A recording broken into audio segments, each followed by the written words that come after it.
अस्सलाम वालेकुम नाज़रीन इकराम, सामीन इकराम। पहले तो मैं ये आपको थोड़ा सा कम्प्लेक्स बैकग्राउंड से दिखा दूँ। ये इसना का इनसाइड यहाँ मस्जिद के साथ बहुत बड़ा हाल है और इसके अंदर कॉन्फ्रेंसेस भी होती हैं और 2 बास्केटबॉल के ग्राउंड हैं और तकरीबन 4 बैडमिंटन के हैं। रात को यहाँ होती है, दिन में स्टूडेंट भी हैं, स्कूल भी है। तो बहरहाल तो इसके बाद मैं जो आज आपसे गुफ्तगू करने लगा हूँ वो एक्चुअली मैं अक्सर एक ही जगह जुमा पढ़ता हूँ और वो छोटी सी जगह है। तो वहाँ मुस्तकिल तौर पे तो एक बहुत जय्यद आलिम दीन है, PhD डॉक्टर हैं, वो गुफ्तगू करते हैं और बड़े जय्यद इंसान हैं। उनकी गुफ्तगू और उनका बाज़ उनकी जगह पे उनकी गैर मौजूदगी में कुछ खुतबा जुमा देने आते हैं। तो वो नौजवान होते हैं।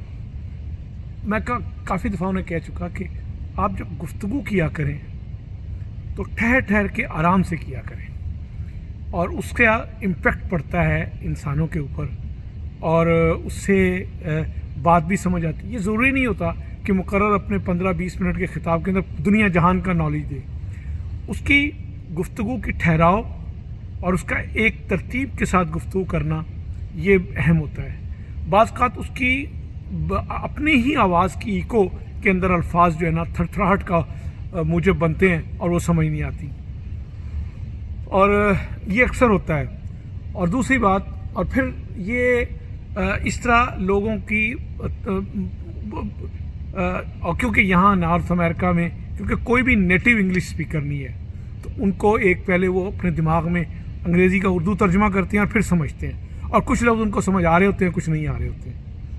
लेकिन इसी तरह पाकिस्तान में भी मुकर्रिरीन बचपन से तकरीरें सुनता आ रहा हूँ। तकरीर एक तो गला फाड़ते हैं, कई अलामा गला फाड़ हैं। तो उसके बारे में तो कहा इन्ना अनकर अस्वात सौत हमीर, सबसे ज़्यादा बद जो है ना वो आवाज़ गधे की है और देखना चाहिए।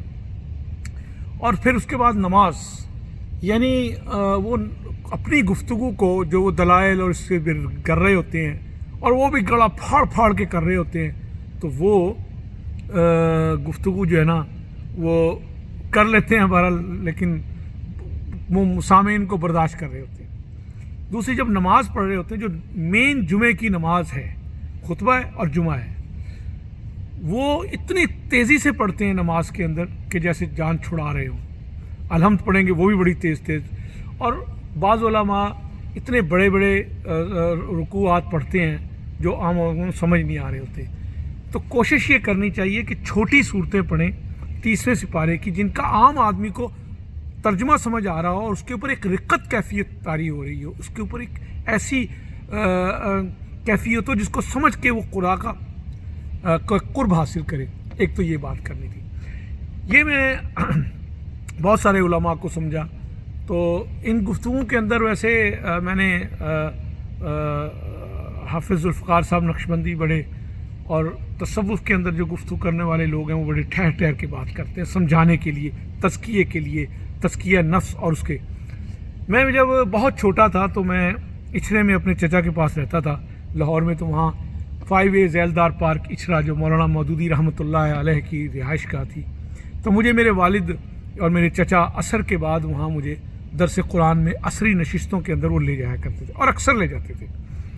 मैं उनकी दस्तबोसी करता था, वो मुझे प्यार भी करते थे। कभी हाथ फिरा, जब पहली दफ़ा हुआ तो उन्होंने मेरे माथे पे बोसा भी दिया और मेरे गाल को थपथपाया और मेरे लिए दुआएँ बहुत सारी की। और फिर उसके बाद मैं अक्सर उनकी जो तस्वीर आज भी मेरे जहन में ऐसे ही है जैसे मैं मेरे सामने बैठे, एक कुर्सी के ऊपर एक टेबल है, एक गिलास है, कुरान पाक है और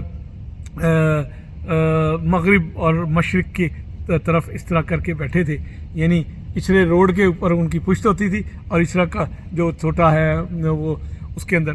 तो वो इस अंदाज से गुफ्तगू करते थे, इतने लहजे में कि वो हर बात आराम से समझ आती। मेरे के बाद मैंने उनकी बहुत सारी कैसेटें सुनी, उसमें भी अंदाज़ यही है और वो मुझे बड़ा मुतासर करता है। आज भी मैं जब आंख बंद करता हूँ तो मेरे सामने वो बैठे होते हैं और मुझे ऐसा लग रहा है।